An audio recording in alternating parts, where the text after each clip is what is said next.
Sorry about the technical delay here, but excited to have everybody on the Startup Grind fireside chat. And basically, Startup Grind is a global organization for entrepreneurs that started out in Silicon Valley about 11 years ago now. It started as a meetup group for entrepreneur, or basically the founder of the organization, Derek Anderson, wanted to learn from other startup founders that have been there and had experience that could apply to himself and to all the other founders that came out to the events. And soon the idea caught on, and now there's 500 different chapters around the world. Chapters across the U.S., across Asia, across Africa, and a variety of different countries and continents that it was always good to come out to the global conferences every year and get to meet people from around the world. And it would be in Silicon Valley. This year it's still a virtual event, and it's probably going to be even bigger, just less of the in-person interaction. But yeah, it's going to be some really exciting speakers there, and definitely encourage all you guys to check it out. And there'll be built-in networking to connect with people virtually from around the world there. But in our local chapter, we host traditionally in-person events, but through this, we've been doing about 2 virtual events every month. And always great to connect with. We've built up an exciting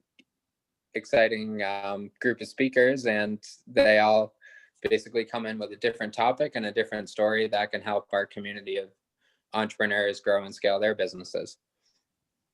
So excited here today to have Charles and Lauri from Pause Commercials tell their story, and we're going to keep this conversational, interactive in a fireside chat format. And if any of the audience members have questions as we go, feel free to add them in the chat, and we can ask them to both of them directly. I guess, Charles, if you want to start with the introduction, and then Lauri, would have love to have you go after. Yeah, sure. So Charles Johnson, CEO of Pause Commercials. And if you're not familiar with what we do, we essentially sell inventory in the OTT space, which means over the top, using through the internet, when consumers press the pause button. So for example, you're watching Blue Bloods on Pluto TV, you press pause, and that's when the commercial will pop up. We were recently awarded the patent on this process back in July of 2020, that terrible year, other than that. But so we sell advertising space. We license out our IP to other streaming services that are looking to get into this space.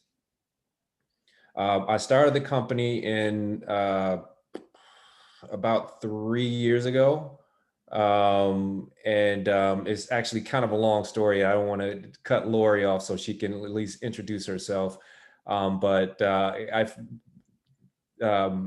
feel very, very fortunate to have gotten Lauri aboard on this process, because it took me, my core competency is not advertising. My background is in Hollywood. So going forward, it just took me forever and ever and ever to learn the business. And after meeting Lauri, her reputation totally preceded herself, and I just, did all that I could to entice her to come into the business, into Pause Commercials. And once she did, things that would take me 6 months to learn, I would learn in like maybe 10 minutes with her. So very, very happy to have her on board. And let me shut up for a little bit and let her introduce herself. Stop. So hi, I'm Lauri Baker. I've spent about the last 20 years in the media industry on the ad sales side, really helping media companies digitize their businesses. And for the last 3 years, I was leading Discovery's streaming sales and really helping them bring their streaming product to market. So I'm the head of operations for Pause Commercials, and I have had just a tremendous year kind of digging into the ad tech side.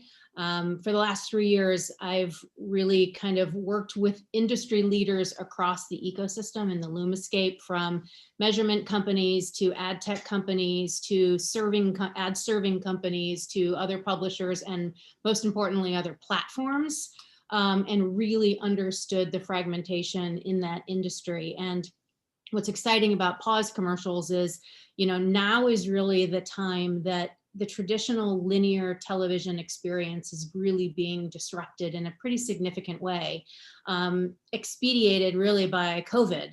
If you think about it, everybody's stuck at home and everybody's trying out new SVOD services and AVOD services. So either you can pay a subscription to get your Netflix with no commercials, or, as you've noticed over the last 6 to 9 months, many, many big traditional media companies have come to life with ad-supported services. And so what we believe is now is the time is to really re-look at monetizing that ecosystem, to put the consumer first and allow publishers to still make money and provide that free, great content. And a pause commercial is just that. The traditional ad model is you watching your show, whether it's on Sling, whether it's on traditional television, whether it's on any streaming app, even a Hulu, ad supported, and you get to a break and there's a bunch of commercials and then your programming shows back up. This new opportunity allows media companies and consumers to have an experience with a brand when they choose. So when they hit a pause button, whether it's to just pause to check their phone, do something short, talk to a family member that comes in, go to the bathroom, whatever it is, they choose to disrupt their programming, not the other way around. So we have the patent in this space, and we've been talking really for the last 6 months now to all the big players who want to bring this new technology and new monetization engine to their businesses. So it's been fun and exciting, and I'm glad to be here. Yeah, it's a really exciting platform and idea, and definitely, like, even from the consumer side, it's exciting not having to be interrupted, and just being able to choose when you pause and when you see the advertisements that are coming anyways. So yeah, how did the idea sort of get started and come to life? Yeah, so I was my background is in Hollywood. So, I used to write for TV shows and would produce projects here and there. This other television producer, called me one day and said, "Hey, there's this guy that I think you'd want to meet. Because you're always, meaning me, you're always doing something in tech or trying to, get into that world. You got to look at this guy's platform. It's really impressive. And if I try to explain it to you, I'll just screw it up.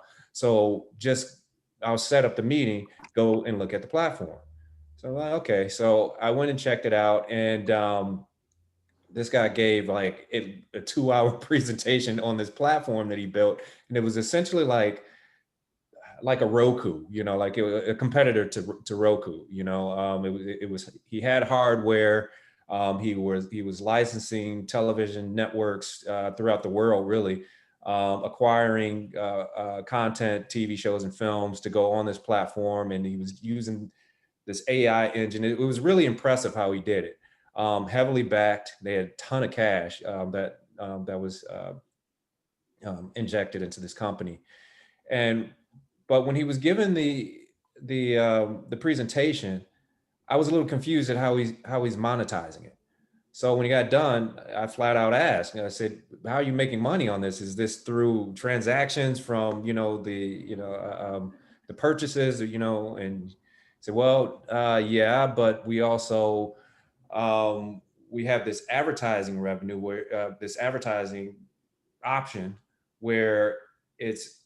Probably the best way to explain it is if you're looking at your television and that's 100% of the screen, but 75% of it is the actual content that you want to watch. And another 25% kind of bordering was advertising. And that was his way of monetizing this platform. So it was almost like, you know, if you're at a baseball game and they have those, you know, Right. the scrolling things in the back. So it was like constant. I said, okay, you know, I didn't want to break his heart or anything, but I said, are you sure this is going to work? Because, you know, that's going to kind of disrupt, you know, the viewing experience.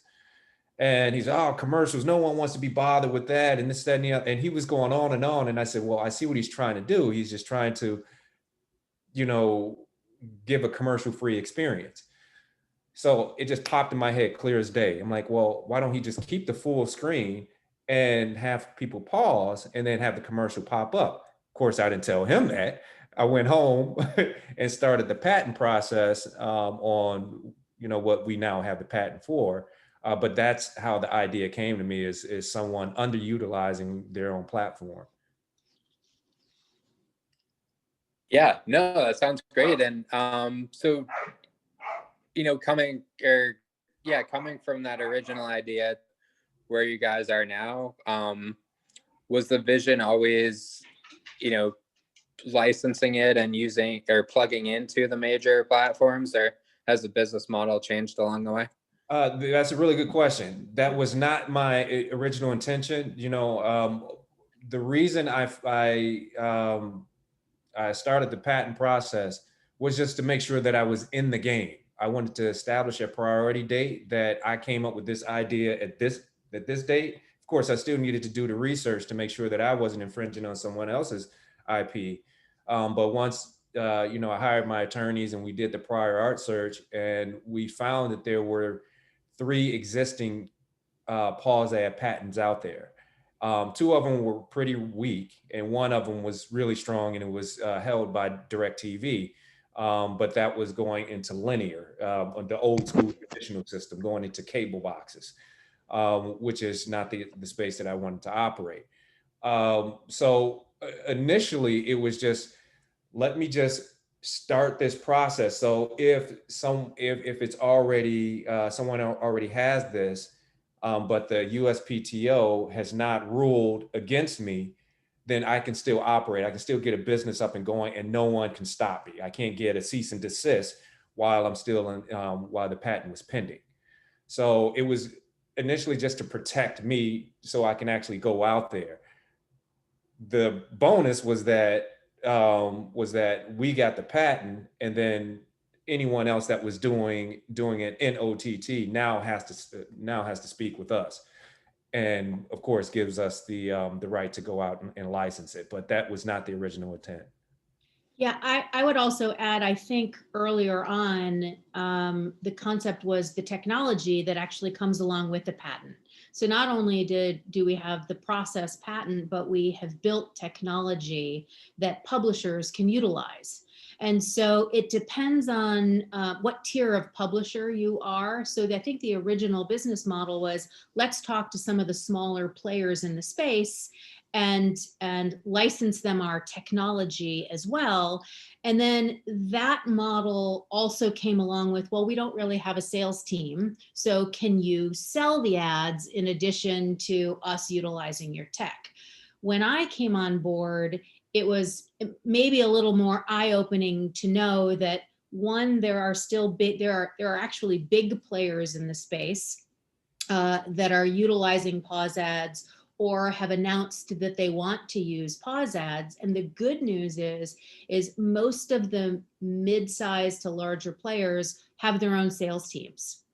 So I think we shifted a little bit to say, let's go after the players that have their own sales teams, that have pretty strong existing OTT opportunities and platforms, and first start there and give them the opportunity to license our technology, just so they can make more money immediately. I mean, it literally is, you know, a couple weeks, if that. Right. And they don't even need our tech, because a lot of the big guys are building their own stacks and have their own pause ad capability. But because we own that process from a patent perspective, they still have to work with us.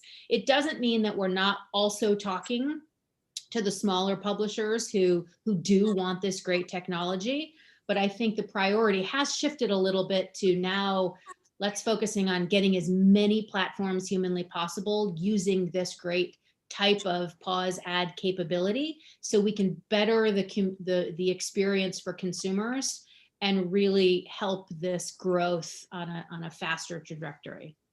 So Lauri's being a little modest. What really changed is when she came aboard, she knew what the heck she was doing, and we didn't know what we were doing. So she, pointed us in the right direction. But yeah, she's right. We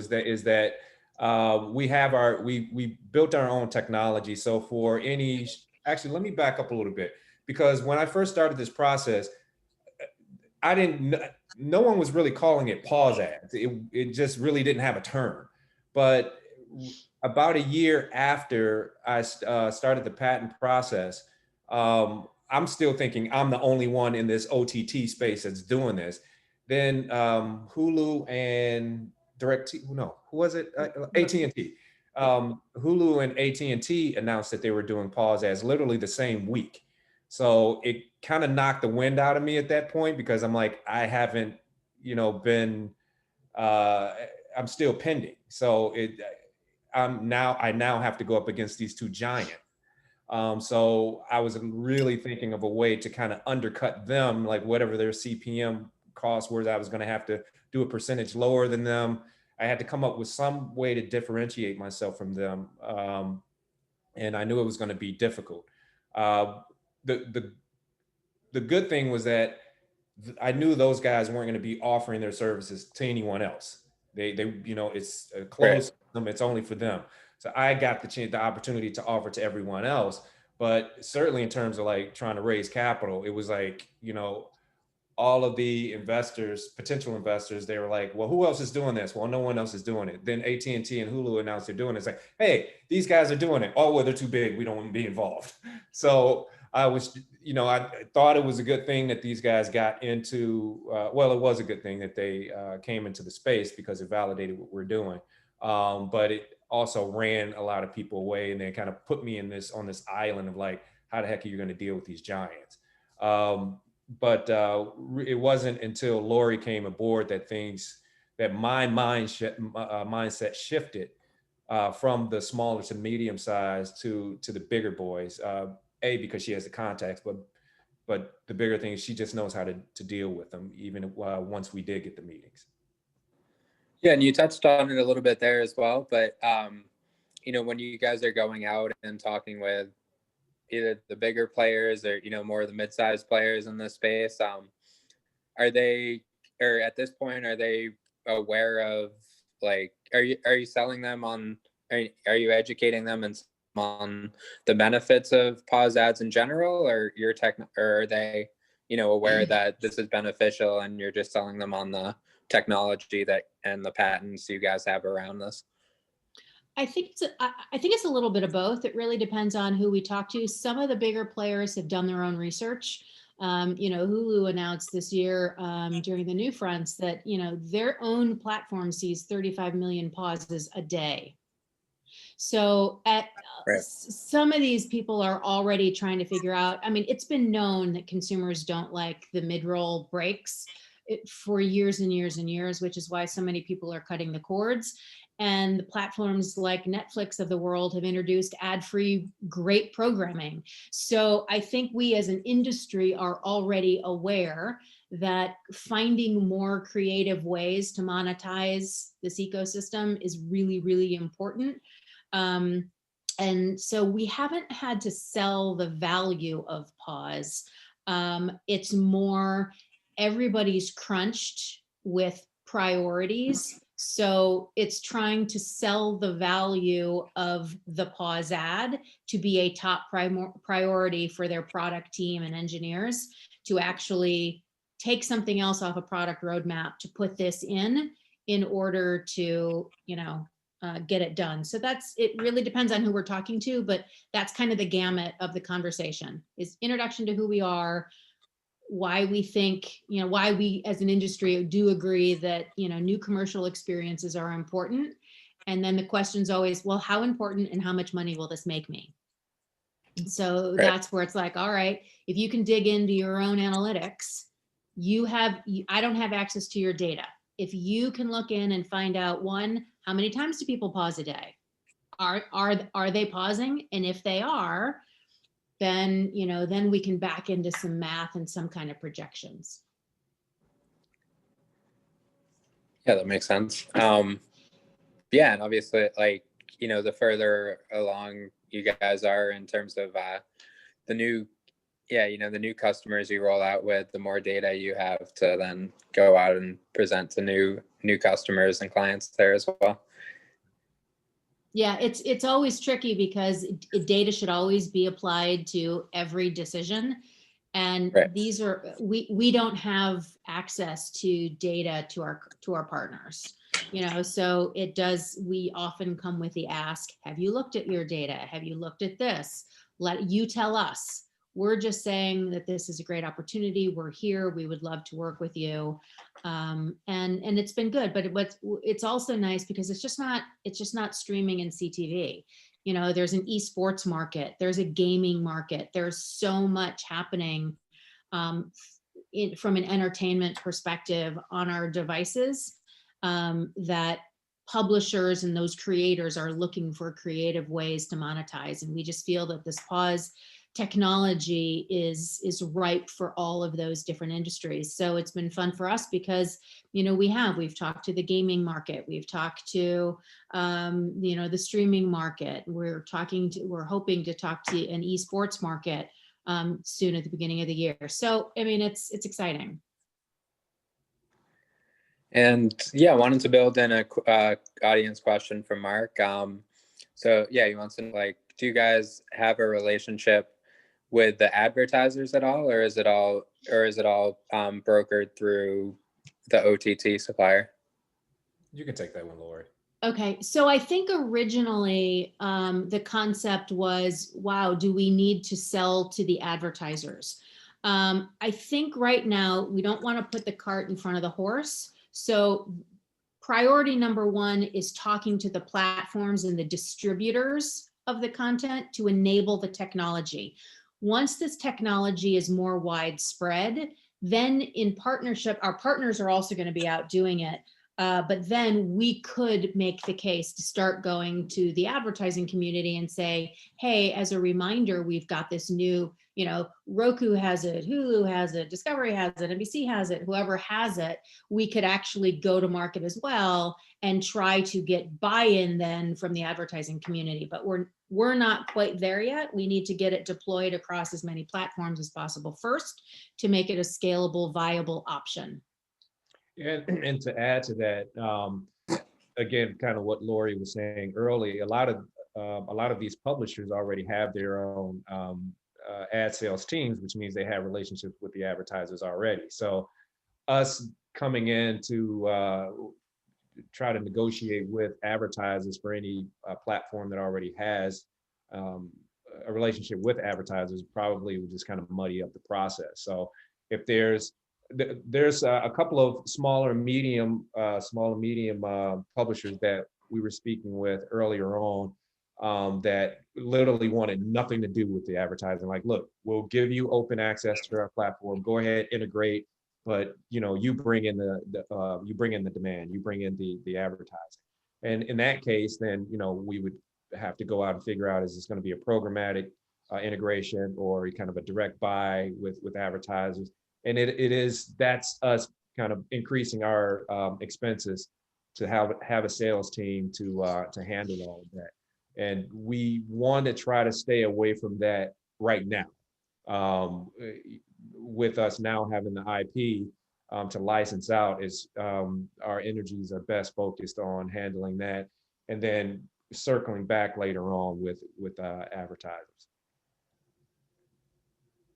Not to jump in, I just was curious about go for it. The format. I mean, are you putting any restrictions on format? I'm sorry, can you repeat your question? Are you putting any restrictions on the format in terms of length or format for the ads that you're placing there? So we can deploy either display or video within the pause. And we don't have any limitations right now on length because it would be dictated by the pause itself and the consumer whenever they stop the pause. So we give the publisher the option to either offer it as a standalone 100% share of voice, one advertiser. So if you do a video spot, you could do a 30 or a 60-second video stop, and then that last frame freezes until the consumer comes back and starts their programming. Or we give them an autoplay option where they can just play as many of their mid-roll assets that they have. It's totally up to them and the type of experience that they want to provide the consumer. But you're the one who's delivering that experience. If they're on to roll a number of ads, you're the ones that are basically controlling how that happens? If they use our tech. So if they use our tech, then we are controlling that experience. If they're just licensing the IP of the process, then no, they're in control. Got it. And just one last question. I'm sorry to don't want to hijack this, but the is the relationship then, this decision at the channel level, or is it at the publisher level, or is it on at the platform level, like between Amazon and Roku or something like that? It would be at the platform level. So let's use Hulu, for example. Hulu has the relationship with the advertisers, and they sell to a brand, an audience, and a number of impressions. And so it's going to be that decision engine that decides how many pause ads and what type of pause ad is going to be within that mix. So it's sort of like video programmatic, that's how they're kind of controlling the experience. It's going to be automated based on decisioning, which is similar to programmatic. So whether it's a direct buy or a programmatic buy, it's going to be decisioned by data. Got it. Okay. Sorry. No, it's very interesting. No, don't apologize. Those are great questions. Right. Yeah, I appreciate that. And so, yeah, just going through this whole, through the, build out of the tech and the licensing process, what's been sort of the moment for you guys so far that's really the validation point where you said, wow, we're really onto something? And, was there one moment that really stands out thinking about it? For me, it was getting Lauri aboard, to be honest, because I don't have to tell you guys, in the startup world, it's really tough to get people to believe in you, and when you have someone, with her level of experience saying, hey, I like what you're doing, I want to join your team, that means a lot.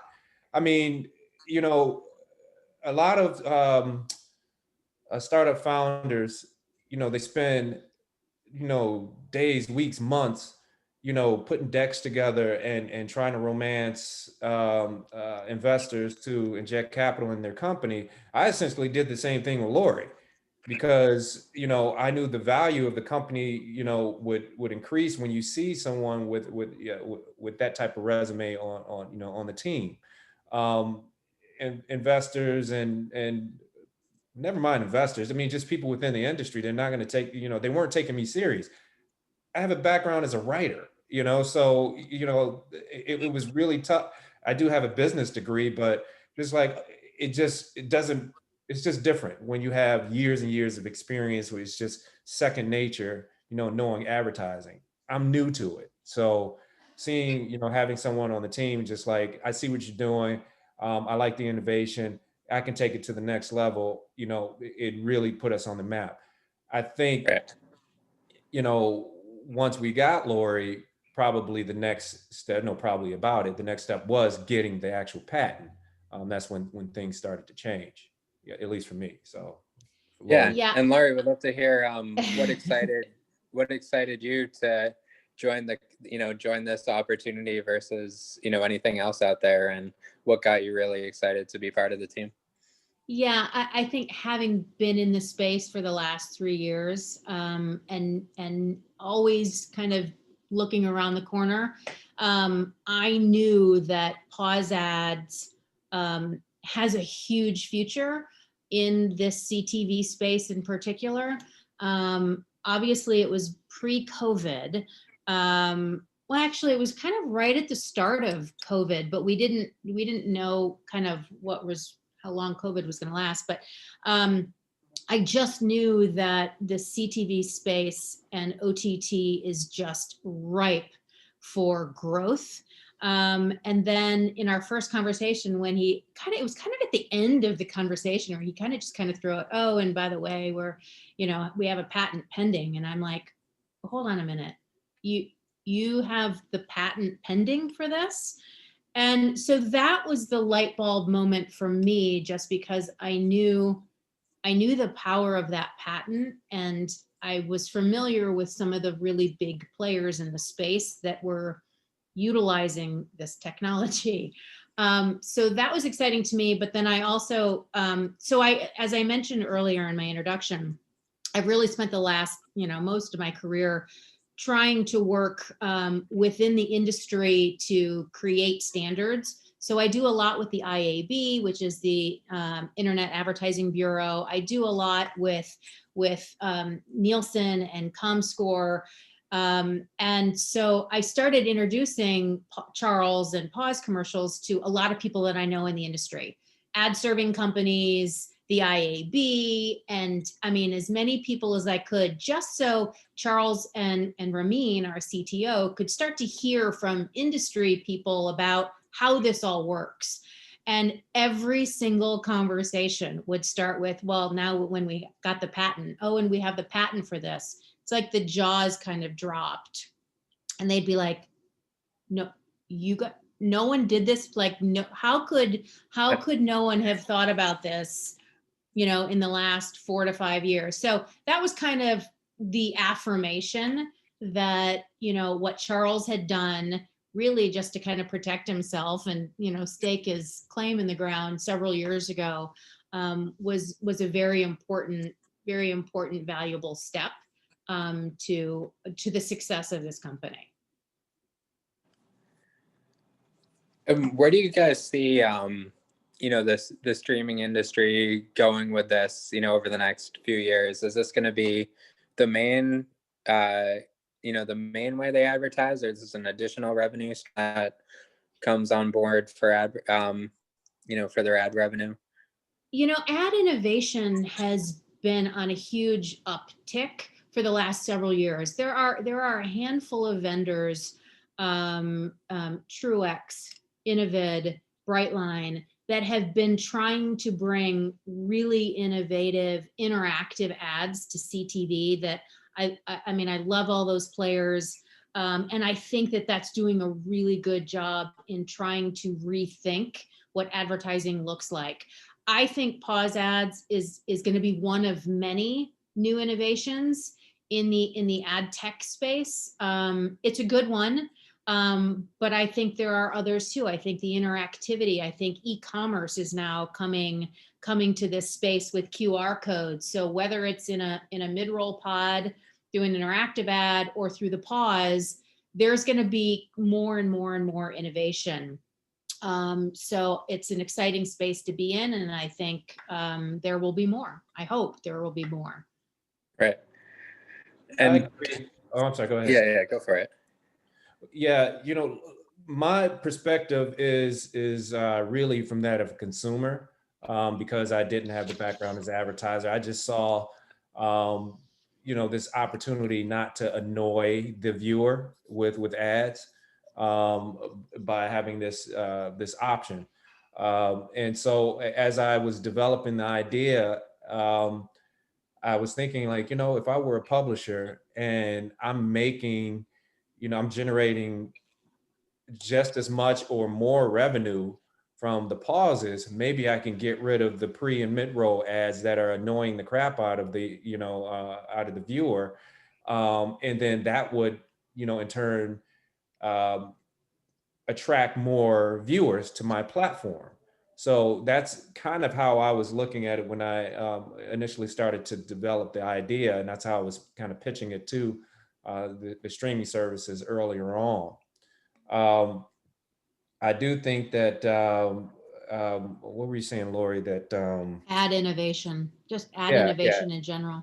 Yeah, ad innovation. Yeah, she's right. You know, it's so new. Everything is so new, and you know, our patent not it covers, you know, actual transactions through pause ads as well. So if someone pauses and, you know, McDonald's commercial pops up and they realize they're hungry, they want a number, you know, order number 3. You know, we want to have it where it goes to DoorDash and, you know, a couple clicks and, you know, the delivery's on its way. So our patent covers a lot of that, and it covers audio, it covers gaming. So, you know, we're really just at the beginning, but the whole industry is at the beginning. A year and a half ago, connected TV, CTV was, you know, everyone wanted to run from it. Now, I mean, it seemed like overnight everyone had to have it, and they're not looking at anything else. So, but you know, there's going to be a lot of, you know, bugs and mistakes before everything's kind of ironed out. And this is, you know, like Lauri was saying when we first started, this is really the time for pause ads and a lot of, you know, innovation, but certainly for pause ads. And I liked, you know, what you had mentioned before too about, you know, how some other are stuck, you know, what can we do to pitch investment first? And your focus was, how do we pitch like Lauri to get the team and grow this up? So now are you guys, or have you gone out and started to go the fundraising route, or how are you looking to grow this internally? Like, how do you think about that process of from here? Yeah, I stopped trying to raise capital. It's not necessary at this point. We want to pay our bills from revenue we generate, and you know, the patent is making that certainly more possible. But yeah, it was I think laying the groundwork of, you know, I went after Ramin just as strong as I went after Lauri, because I needed a product. And you talk about, you know, a founder's dream, finding, you know, someone. I pitched the concept to pause ads to him, and the next week he had a prototype. I didn't even ask him to do it. So, you know, that was a no-brainer to, you know, get him aboard. But yeah, I think it's really important for founders to, you know, pay attention to your team, you know, try to get as many, I hate to make it sound like this, but get as many components lined up as you possibly can without spending any money. Do it through sweat equity. You know, I wouldn't say go as far as begging, but you know, you have to, you know, pitch your vision very strongly, so others can see it. And if they see it, then they will jump aboard, and that will cut down your expenses in the long run, and put you in a position, put your company in a position where you don't have to rely on investors. Investors are not the smartest people in the world. They're smart at money. They're not smart at your business. That's where you are you're the expert in that. And the hard part is, you know, convincing them that your business is relevant, that it's going to make a ton of money. And even harder is, you know, just getting their mind off of something else to pay attention to you.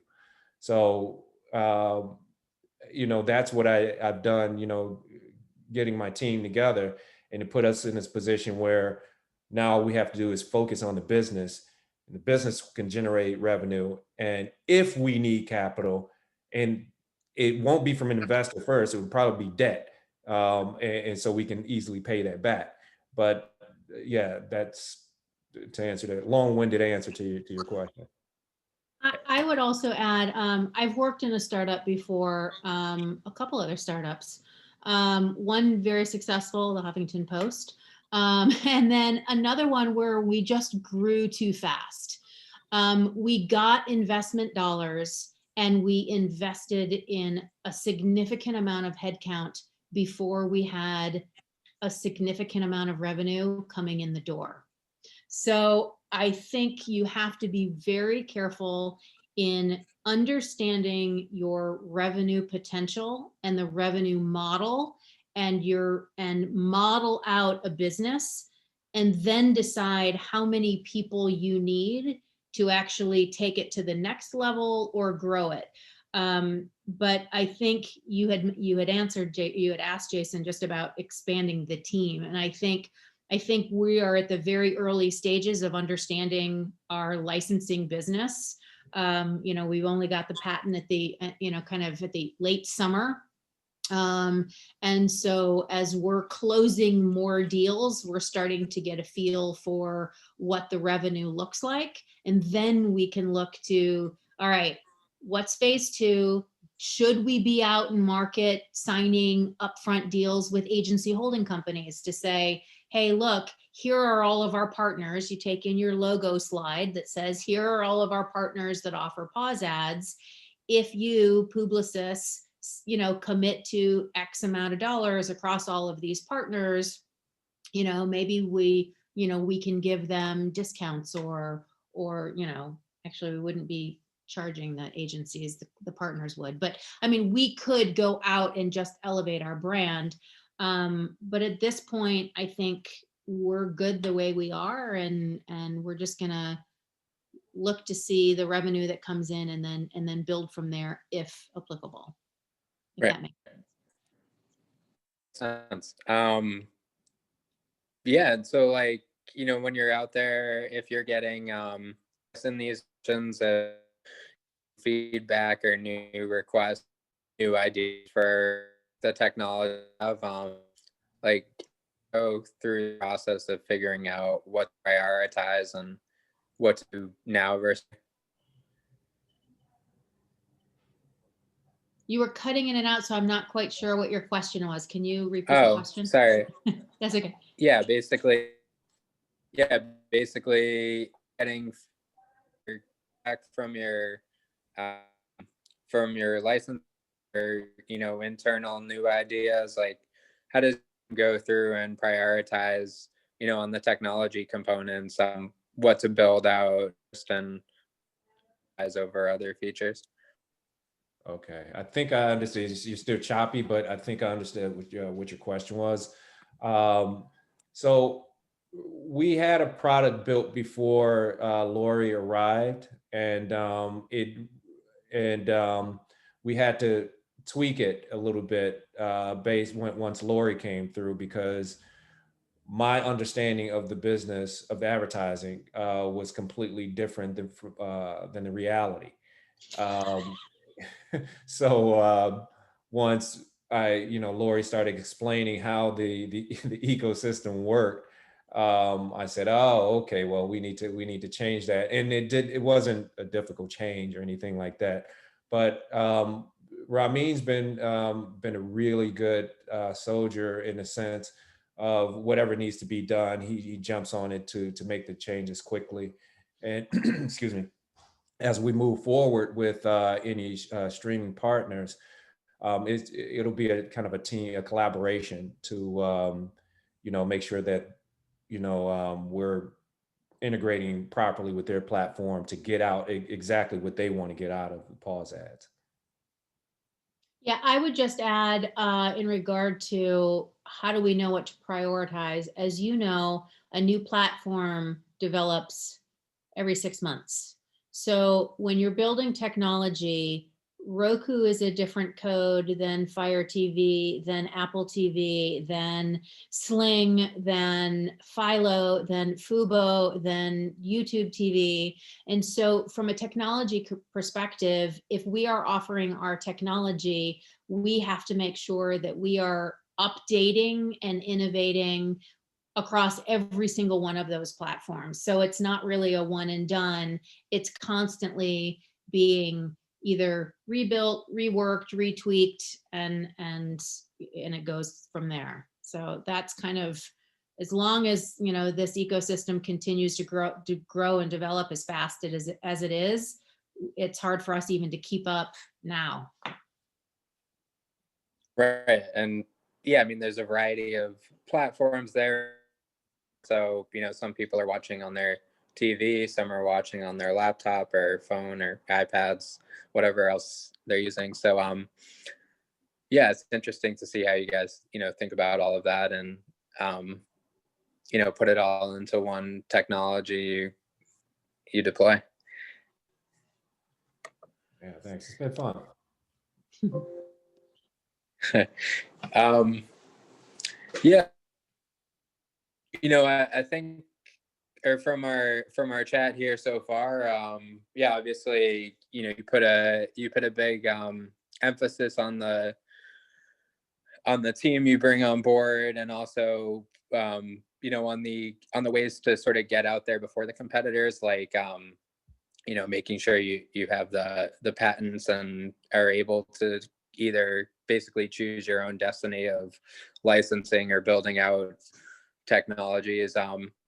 So yeah, I'd say, like, for the startup founders that are listening either now or on the recording, what advice would you have for companies that are sort of at the earlier stages trying to figure out how they should go about building their businesses? Well, yeah, definitely know your product, know your, know your space very well. If it's, if you need engineers, you have to go after them, with the same tenacity that you go after investors. You need other team members, like a Lauri Baker. You have to go after them with the same tenacity that you go out with investors. I wouldn't even think about raising capital until these components are in place. And I'm talking about, a business model, an alternate business model. um, Really take the time to get a foundation in place where if anyone on the street stops and asks you about your business, you can talk about it for days.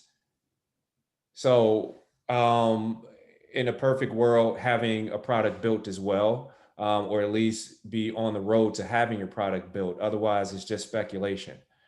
But if you spend the time getting a team in place, a lot of things can happen really, really fast. I've seen a lot of founders spend a lot of time trying to raise capital in order to attract a team. And I don't think that's the best way to do it, because investors are going to be turned off by, a product that's not built, half built. That's probably not the way to go. So that's the advice that I can give to any founder. Spend time, building a foundation of, of your business that you can explain to any and everyone in every nook and cranny. Right. I would just add, I completely agree. I would just add, really, really understand what you're solving for. Like when you're starting a business, there has to be demand. There has to be people wanting what you have. So do your research and understand what you're solving for from a consumer perspective, because that's going to be the biggest part of your pitch, whether it's for funding or for longevity with a new business, is going to be, the return from people actually wanting what you do. That's very true. Otherwise, you're Quibi. Otherwise, you're Quibi. Right. And for those who don't know what that means, Google it. Raising a lot of money and not building a product. Well, creating a product and spending hundreds of millions of dollars on a product that, or your Verizon Go 90. Yeah, well, right. That's right. They didn't solve a problem. There wasn't a market of people looking for 15-minute movies. So right. that's the whole issue. So Lauri is I would probably take her advice over mine any day. No, I think they're both great advice there. And yeah, definitely, like,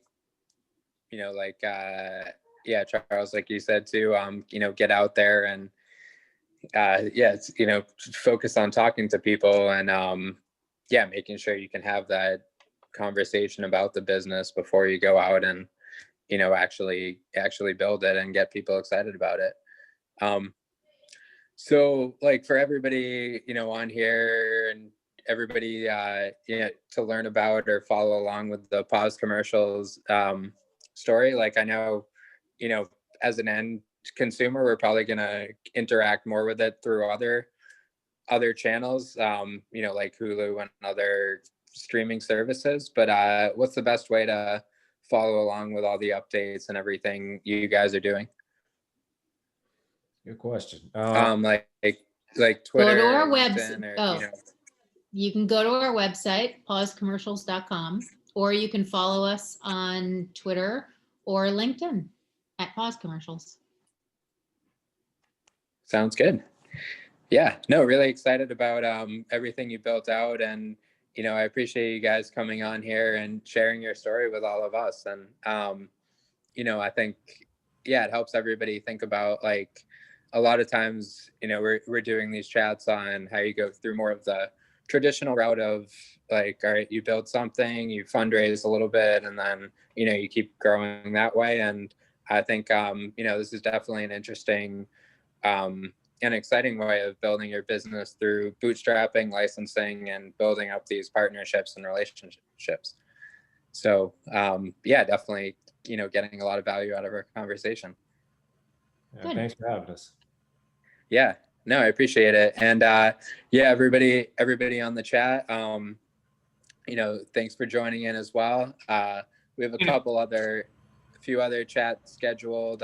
You can check out startupgrind.com/Boston. And again, we'll be doing about 2 virtual chats every month. We also have the virtual global conference the end of February. Definitely check that out. And then hopefully sometime soon we'll be back to the in-person events as well. Awesome. Thanks, Jason. Jason, Thanks again. You guys are great. All right. Thanks.